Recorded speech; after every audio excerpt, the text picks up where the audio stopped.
बहुत बहुत स्वागत है नंदन। आभार है आप सबका एजुकेशन इलाहाबाद के चैनल पे। मैं हर्ष प्रजापति, अध्ययन छात्र इलाहाबाद विश्वविद्यालय, उपस्थित हूँ आप सबके समक्ष एक अति महत्वपूर्ण सूचना के संदर्भ में। ध्यानपूर्वक पूरी सूचना को शुरू से अंत तक सुनिएगा, जिससे कि महत्वपूर्ण जानकारी से वंचित न रह जाएं। इलाहाबाद विश्वविद्यालय के पीजी एंट्रेंस एग्जाम 2024-25 का जो सेशन है, उसका जो एप्लीकेशन फॉर्म है, उसमें क्या क्या डॉक्यूमेंट्स लगेंगे आपको फिल करने के लिए, और एडमिशन के समय क्या क्या डॉक्यूमेंट्स की आपको आवश्यकता पड़ेगी, वही इस वीडियो के माध्यम से आपको पता चलने वाला है। तो पूरी वीडियो को देखेंगे तो आपको ये चीज़ें जो है समझ में आ जाएगी कि एप्लीकेशन फॉर्म भरते समय क्या क्या चीज़ें आपको लगेंगी, फॉर्म फिलिंग के समय क्या क्या वहाँ पे आपको फिल करना रहेगा, कौन कौन सी डिटेल वहाँ फिल करनी रहेगी, ये बताऊँगा। और लास्ट में आपको ये बताऊँगा कि जब आप एडमिशन कराने जाएंगे, अर्थात जब एंट्रेंस हो जाएगा, आपकी जब कट ऑफ आएगी, और फिर जब आप अपना एडमिशन कराने के लिए ऑनलाइन, देखिए एडमिशन होता है, पिछले वर्ष पीजी में ऑनलाइन एडमिशन हुआ है पूरा, इस वर्ष भी यही संभावना है। ठीक है, तो ऑनलाइन एडमिशन के समय कौन कौन से डॉक्यूमेंट आपको लगाने हैं, पूरी वीडियो को देखिएगा, स्किप मत करिएगा। पहली बात है, देखिए एप्लीकेशन फॉर्म की फ़ीस कितनी लगेगी वो भी बता दूंगा। ठीक है, कोर्स की फ़ीस मैंने बताई दी, एप्लीकेशन फॉर्म की फ़ीस है वो भी मैंने पहले ही वीडियो के माध्यम से बताई, लेकिन फिर बता दे रहा हूँ। ठीक है, देखिए पीजीएटी फर्स्ट और पीजीएटी सेकंड, ये दो अलग अलग जैसे कोर्सेज होते हैं पीजी इलाहाबाद विश्वविद्यालय के एंट्रेंस एग्जाम के पीजी के, उन पूरे कोर्सेज को दो भागों में बांटा जाता है, पीजीएटी फर्स्ट, पीजीएटी सेकंड। कुछ कोर्सेज पीजीएटी फर्स्ट के अंतर्गत आते हैं, कुछ पीजीएटी सेकंड के अंतर्गत आते हैं। पीजीएटी फर्स्ट की जो फीस होती है वो जनरल ईडब्ल्यूएस ओबीसी के लिए जो है 800 रुपये होती है, और SC ST PH के लिए 400 रुपये होती है। पीजीएटी सेकंड की जनरल ईडब्ल्यूएस ओबीसी की फीस 1600 रुपये होती है, और SC ST PH के लिए आपकी 800 रुपये होती है। ठीक है, अब पीजीएटी सेकंड के अंतर्गत कौन कौन सब्जेक्ट आते हैं, फर्स्ट के अंतर्गत कौन कौन सब्जेक्ट आते हैं, अगर आपको ये नहीं पता है तो डिस्क्रिप्शन में लिंक है, उस वीडियो को देखिएगा, आप समझ जाएंगे। ठीक है, डिटेल से मैंने बता दिया है। स्टार्ट करते हैं एप्लीकेशन फॉर्म। देखिए जब आप फिल करते हैं 6 स्टेप में ये चीज़ें फिल की जाती हैं। पहला आपका क्या होता है, रजिस्ट्रेशन फॉर्म आप भरते हैं। ठीक है, रजिस्ट्रेशन फॉर्म में देखिए बताता हूँ भी क्या क्या भरा जाएगा। रजिस्ट्रेशन फॉर्म भरते हैं, उसके बाद आपका आईडी पासवर्ड आपको मोबाइल नंबर पर सेंड किया जाता है। उसके बाद आप एप्लीकेशन फॉर्म भरते हैं, उसके बाद फ़ोटो और अपना जो है जो सिग्नेचर होता है उसको वहाँ पर लगाते हैं, उसका फीस पेमेंट करते हैं, उसके बाद अपना प्रिंट आउट निकाल लेते हैं। ये पूरा प्रोसेस आपका रहता है। अब डिटेल्स चलिए बता दे रहे हैं कि एप्लीकेशन फॉर्म जब आप सबसे पहले रजिस्ट्रेशन में क्या क्या लगता है आपको। ठीक है, देखिए सबसे पहले उसमें रजिस्ट्रेशन आप करते हैं तो मदर नेम आप अपना मतलब एप्लीकेंट अपना नाम भरता है, फिर फादर नेम, मदर नेम। ठीक है, डेट ऑफ बर्थ उसमें आप भरेंगे, उसके बाद नेशनलिटी भरेंगे, जेंडर भरेंगे। ठीक है, ईमेल अपना भरेंगे, इतना जैसे भरेंगे, मोबाइल नंबर भरेंगे, और उसके बाद जो है आपका रजिस्ट्रेशन हो जाएगा। उसके बाद आपको लॉगिन आईडी पासवर्ड सेंड कर दिया जाता है, उसको करके आप फिर लॉगिन करेंगे अपना अकाउंट। ठीक है, आप लॉगिन करेंगे, फिर उसके बाद एप्लीकेशन फॉर्म भरेंगे। एप्लीकेशन फॉर्म में सबसे पहले जो पूछा जाता है वो ये होता है, कोर्स अप्लाइड फॉर, किस कोर्स के लिए आप अप्लाइड कर रहे हैं। मैंने बताया ना, दो कोर्स मतलब होते हैं, कोर्सेज को दो भागों में विभाजित किया जाता है, पीजीएटी फर्स्ट, पीजीएटी सेकंड। अगर पीजीएटी फर्स्ट जो है अगर सेलेक्ट करते हैं तो उसके अंतर्गत जो कोर्सेज आते हैं उनको जो है आपको प्रेफर किया जाता है। पीजीएटी सेकंड करते हैं तो उसके अंतर्गत जो आता है वो पीजीएटी फर्स्ट की जो एग्जामिनेशन होते हैं, मोड ऑफ एग्जामिनेशन, उसमें आप सेलेक्ट कर सकते हैं कि आपको ऑफलाइन देना है या ऑनलाइन देना है। ठीक है, और मैं बार बार कह दे रहा हूँ, पीजीएटी फर्स्ट, पीजीएटी सेकंड को क्लियर कर लीजिएगा। मैंने वीडियो बता दिया कि कौन कौन से कोर्सेज किसके अंतर्गत आते हैं। ठीक, पीजीएटी सेकंड के अंतर्गत जितने भी कोर्सेज आते हैं उनका एग्जाम ऑनलाइन मोड में होता है। ठीक है, तो आप जितने पीजीएटी सेकंड का अगर एग्जाम देंगे तो आपको ऑनलाइन मोड में ही देना है। पीजीटी फर्स्ट का देंगे तो ऑनलाइन ऑफलाइन आपके ऊपर निर्भर करता है कि आप क्या प्रेफर करते हैं। इसके बाद देखिए मीडियम ऑफ एंट्रेंस एग्जाम मैंने बता दिया, और आपका जो एग्ज़ाम सेंटर है, बहुत सवाल आप लोग के आ रहे थे कि एग्ज़ाम सेंटर कहाँ भेज देगा, इलाहाबाद आके देना पड़ेगा, और बच्चे भी होनहार हैं इतने कि वो कह रहे हैं हाँ इलाहाबाद ही आके देना पड़ेगा। ऐसा कुछ नहीं है। जब एग्ज़ाम सेंटर आप जहाँ 3 देखिए प्रेफरेंस आप देते हैं, पहला सेलेक्ट करिए, दूसरा, तीसरा, इसमें होता है कि आप क्या सेलेक्ट कर रहे हैं। एग्ज़ाम सिटी आप जो सेलेक्ट करेंगे वहीं पे आपका एग्ज़ाम होगा। पहला मान लीजिए आपने प्रयागराज चूज़ किया, दूसरा आप जहाँ बनारस चूज़ कर लिए, तीसरा आप फिर दिल्ली चूज़ कर लिए, तो जहाँ जहाँ आप जो है सेलेक्ट करेंगे वहीं आपके एंट्रेंस एग्ज़ाम होंगे। और पहले ही दूसरा जो आप सेलेक्ट करेंगे उसी में 90% रहता है कि आपका वहीं सेंटर जाता है। ठीक है, तो एग्ज़ाम सेंटर आपके ऊपर निर्भर करता है कि आप कहाँ लेना चाह रहे हैं। अगर आप दूसरे मतलब प्रयागराज से नहीं, कहीं और सिटी से हैं, ठीक, किसी और ज़िले से, तो आप अपने ज़िले में ही प्रेफर करिएगा, तो वहीं पे आपका सेंटर जाएगा, परेशान नहीं होना है। उसके बाद देखिए आपका जो एप्लीकेशन फॉर्म भरते समय आधार नंबर लगेगा आपका। उसके बाद देखिए एक चीज़ बता दे रहा हूँ, जब आप एप्लीकेशन फॉर्म भरेंगे तो किसी भी दस्तावेज को आपको टेस्टेड करके नहीं लगाना है। उसकी पीडीएफ ऐसा नहीं है कि आपको स्कैन करके वहाँ पे लगानी, नहीं, आपको केवल डिटेल्स भरनी है। ठीक है, आधार नंबर भरना है, लेकिन आधार कार्ड की वहाँ पे चश्मा नहीं करना है कि आपको पूरा पीडीएफ वहाँ लगाना है। ऐसा कोई डॉक्यूमेंट्स एप्लीकेशन फॉर्म भरते समय नहीं लगेगा, केवल डिटेल्स मांगी जाती हैं। आधार नंबर लगेगा। हॉस्टल के लिए पूछा जाएगा, मैं फिर से कह दे रहा हूँ, सभी जो फॉर्म भरेगा वो हॉस्टल के लिए येस कर देगा, नो मत करिएगा। बाद में भले मत लीजिए, लेकिन ये येस कर दीजिए। इससे क्या रहता है कि आपके पास विकल्प रहता है बाद में ऑप्शन हॉस्टल लेने का। नहीं तो इलाहाबाद विश्वविद्यालय यदि आपने एप्लीकेशन फॉर्म में हॉस्टल के नो कर दिया है तो आप चाहे जितनी आपको ज़रूरत पड़े कुछ भी कर लीजिए, एड़ी चोटी एक कर लेंगे, नहीं मिलेगा हॉस्टल तो नहीं मिलेगा। बहुत अलग कार्य जो है यहाँ पे नियम है।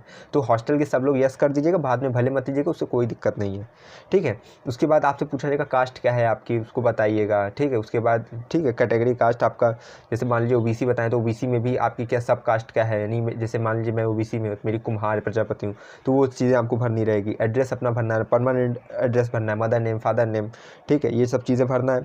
उसके बाद आपकी आती है एजुकेशनल डिटेल्स वहाँ भरनी है। टेंथ का देखिए पूछा जाएगा कि रोल नंबर क्या है, पास किस कॉलेज से किया है, ठीक है, ये वो कितना परसेंटेज है, सीजीपीए से है तो आप सीजीपीए मोड में अपना बताएंगे, परसेंटेज वाले हैं तो परसेंटेज वाला बताएंगे, ठीक है। आपका बोर्ड पूछेगा यूपी बोर्ड से ही क्या है, तो 10th का 12th का। उसके बाद आपका यूजी का पूछेगा किस यूनिवर्सिटीज़ से हैं, ठीक है, कितना परसेंटाइल है, ये तमाम तरह की चीज़ें हैं। और एक चीज़ मैं बता दूँ ना, जिसका रिजल्ट नहीं आएगा, मान लीजिए आपका एप्लीकेशन फॉर्म की डेट आ गई, अब आपका यूजी अभी आपने जो एग्ज़ाम दिया है और आपका रिजल्ट नहीं आया, तो आप वहाँ तीसरा ऑप्शन आता है अपीयरिंग का, ठीक है, यानी कि आपने दे दिया है और रिजल्ट अभी प्रतीक्षित है, तो अपीयरिंग का ऑप्शन भर के आप आगे करेंगे। उसके बाद जब आपका रिजल्ट आ जाएगा तो आप वहाँ अपडेट कर देंगे, ठीक। तो अपीयरिंग के ऑप्शन में आप करके आगे जाएंगे, यूजी का अपनी डिटेल भर देंगे।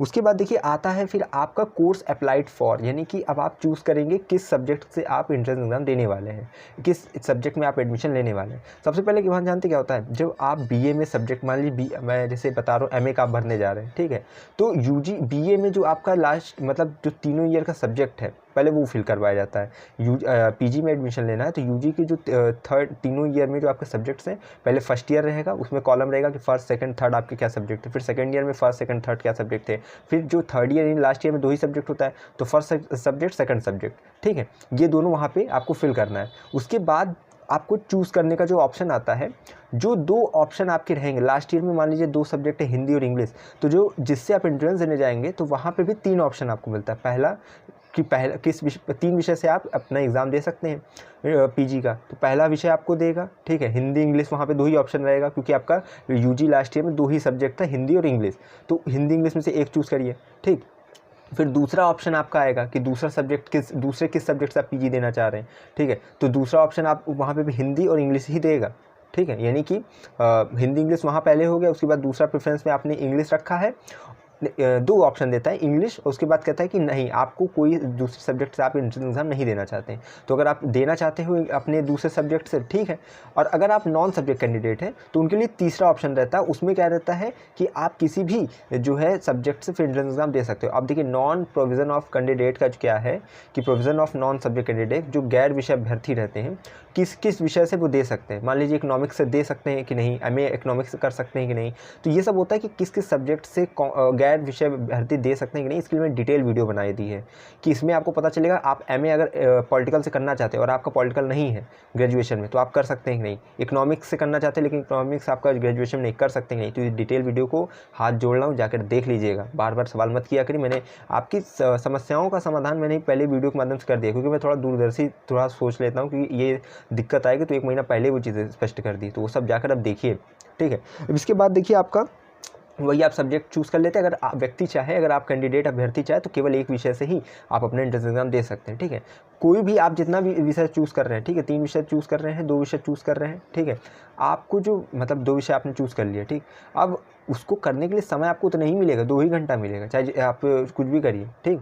आप एग्ज़ाम हॉल में बैठे बैठे भी ये निर्धारित कर सकते हैं कि आपने 2 सब्जेक्ट मान लीजिए भर लिए, लेकिन आप चाह रहे हैं कि नहीं हम एक ही से दें, तो वहाँ पे जब आप फिल करिएगा अपना प्रश्न पत्र जो आपका रहेगा उत्तर पुस्तिका, उसमें आप जो सब्जेक्ट कोड होगा वो भर दीजिएगा कि आप किस सब्जेक्ट के क्वेश्चंस के आंसर दे रहे हैं, बस उसी का नंबर जुड़ेगा। मैंने पहले बताई कट ऑफ आपका जो रहेगा 300 में से ही बनेगा, ये पूरी चीज़ें मैंने पहले बता दी, इस पर ज़्यादा चर्चा नहीं करेंगे। नहीं देखा वीडियो जाकर देख लीजिएगा कट ऑफ कैसे बनती है, टोटल मार्क्स में से अगर 2 सब्जेक्ट से दे रहे हैं तो कितने मार्क्स में टोटल होता है, अगर 1 सब्जेक्ट दे रहे हैं तो कितने मार्क्स का जो है आपका एंट्रेंस एग्जाम होता है, वो चीज़ें मैंने बता दी है, देख लीजिएगा, मैं पहले ही बता दे रहा हूँ।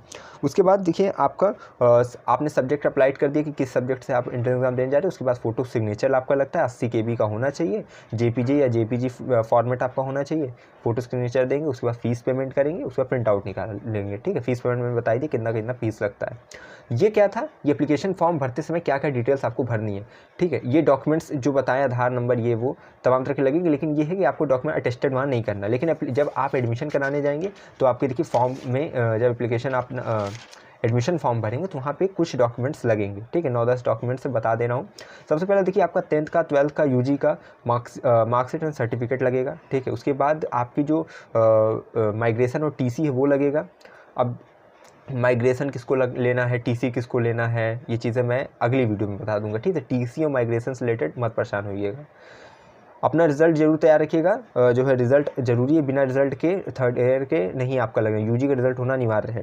उसके बाद कास्ट सर्टिफिकेट लगेगा, मैं बता दे रहा हूँ, सेंट्रल का भाइयों बनवा लेना, बहनों भी बनवा लेना, ठीक है। बाद में आप लोग जो है ऐसे ऐसे परेशान होते हैं कि इसका है उसका है इतने दिन का है ये है, ठीक है। कास्ट सर्टिफिकेट बनवाइएगा इनका, और जो है आपका EWS PH अगर है, ठीक है, तो उसका सर्टिफिकेट आप बनवा लीजिएगा। आधार कार्ड का फोटो, आधार कार्ड लगेगा, ठीक है। ओरिजिनल सब रखे रहिएगा, ओरिजिनल अटेस्टेड करना है आपको। उसके बाद gap year, anti ragging form और अंडरटेकिंग। अंडरटेकिंग मतलब क्या कि मान लीजिए कि आपका एडमिशन होने वाला है लेकिन आपका रिजल्ट नहीं है, तो आप अंडरटेकिंग फॉर्म भर के बता देंगे कि आपका ये चीज़ें जो है इतने दिन में आपका चीज़ें आ जाएगा। अंडरटेकिंग देखिए किस किस के लिए लगता है वो भी मैं बता दूंगा, ये मत सोच के बैठ जाइएगा कि इसके लिए भी लगा देंगे, सब चीज़ के लिए अंडरटेकिंग लग जाएगा। अंडरटेकिंग कुछ चीज़ें हैं उनके लिए लगता है, डिटेल वीडियो अगले कुछ दिनों में मैं बना दूंगा, बता दूंगा। किसी भी चीज़ के लिए परेशान नहीं होना है, फॉर्म भर के भी बता दूंगा कैसे कैसे फॉर्म भरना है। एक एक चीज़ जानकारी जो है इलाहाबाद विश्वविद्यालय PG एडमिशन के संदर्भ में हर्ष प्रजापति यदि आपके सम्मुख बैठे तो परेशान नहीं होना है, ठीक है। क्यों इतना भय है, जब एडमिशन होना तय है, ठीक है। तो अगर मैं सामने आपके सम्मुख उपस्थित हूँ तो किसी भी क्वेरी, क्वेश्चन, समस्या, सवाल हो कमेंट में पूछा करिए, अगर समय मिलेगा तो मैं रिप्लाई अवश्य करूँगा। ये वो चैनल है जहाँ मुझे जैसे ही जो है देखता हूँ, अगर समय है तो रिप्लाई कर देता हूँ, ठीक है। तो यही कुछ डॉक्यूमेंट्स है, और उसके बाद फ़ोटो आपकी जो है फ़ोटोग्राफ है, सिग्नेचर, ये सब चीज़ें शायद वहाँ लगेंगे, आपको अपना तैयार रखना है। तो कुल मिला के ये चीज़ें मैंने जानकारी आपको जो है प्रशस्त कर दी है। अब एक चीज़ और समझिए, PG एप्लीकेशन फॉर्म कब आ रहा है आपका, अप्रैल लास्ट में आ जाएगा। पिछली वर्ष भी 25 अप्रैल तक आ गया था फॉर्म। एग्ज़ाम कब होगा, पिछली वर्ष 2 से 5 जून में हुआ था, इस वर्ष भी जो है जून के द्वितीय सप्ताह तक होने की संभावना है, लोकसभा चुनाव के बाद ही होगा, ठीक है। एडमिशन कब तक हो जाएगा, अगस्त के लास्ट या सितंबर के मध्य सप्ताह तक आपका एडमिशन संपन्न करा लिया जाएगा, जिससे कि आपका प्रवेश का जो सत्र, यानी कि जो आपका सत्र है वो पटरी से न उल्टे, मतलब पलटे। ये इलाहाबाद विश्वविद्यालय के प्रवेश प्रकोष्ठ प्रोफेसर JK पति, जयंत कुमार पति के अनुसार ही बताया गया है कि ये इतनी जो समय सीमा है इसके अंतर्गत ये चीज़ें संपन्न करा ली जाएंगी। बाकी मैं फिर कह दे रहा हूँ कि इधर उधर परेशान नहीं होना है, ठीक है। श्रद्धा मान देती है, विनम्रता ज्ञान देती है और योग्यता व्यक्ति को स्थान देती है। अगर व्यक्ति में तीनों है तो हर जगह सम्मान देती है, ठीक है। तो आप इलाहाबाद विश्वविद्यालय के अब अग्रणी एडमिशन लेने वाले हैं, आप अग्रणी वहाँ पे विद्यार्थी होने वाले हैं, तो आप सब सम्मान के पात्र हैं। तो ऐसा कोई कार्य मत करिएगा जिससे कि आप सबके जो आप लोग ये सवाल पूछते हैं ना कि ये चीज़ हो जाएगा, वो प्रीवियस ईयर क्वेश्चन पेपर, ये सबसे मुझे लगता है कि आप एडमिशन लेने जा रहे हैं इलाहाबाद विश्वविद्यालय में तो थोड़ी मैच्योरिटी दिखाइए। प्रीवियस ईयर क्वेश्चन पेपर नहीं मिलते हैं, अगर कहीं मिलने हैं तो वो आपका जो है स्मृति आधारित पेपर होता है, अर्थात जो बच्चे होते हैं जो पेपर देते हैं उनको जितना याद रहता है वो उतना बताते हैं, तो उसी के आधार पर प्रकाशक मुद्रक जो है वो चीज़ें प्रिंट करवा के दे देते हैं और कहते हैं यही मॉडल पेपर है। तो previous year question paper accurate कहीं नहीं मिलने वाला, नहीं मिलता है, क्योंकि जो है एग्जाम सेंटर में वो जमा करवा लिया जाता है, बाहर पेपर नहीं आता है। तो इस सब चीज़ बार बार मत पूछा करिए। बुक आप लोग करने लगते हैं, बुक मैंने पहले ही बता दी, प्रकाश पब्लिकेशन ले लीजिए, शिल्पी ले लीजिए, ठीक है, डी कुमार ले लीजिए, बहुत है, कटरा मार्केट में घूमेंगे मिल जाएगी, नहीं मिल रही मुझे बताइएगा, मैं लेकर PDF देकर भेज दूंगा, ठीक है, ठीक है। उसके लिए मैंने बच्चों को पहले कहा कंट्रीब्यूट कर लीजिए अपने ग्रुप में, टेलीग्राम ग्रुप में बात करिए, आपके सब्जेक्ट पे 5 लोग भी मिल जाएंगे, सब 100 रुपये दे देंगे, 500 की बुक आती है, ले आके PDF बना के आपको सेंड कर दूंगा, परेशान मत हुआ करिए। बाकी यही कहूँगा कि जुड़े रहिए हमारे साथ, हमें विश्वविद्यालय के पास कोई भी खबर होगी खास पहुँचाते रहेंगे आपके पास। बहुत बहुत धन्यवाद, बहुत बहुत आभार।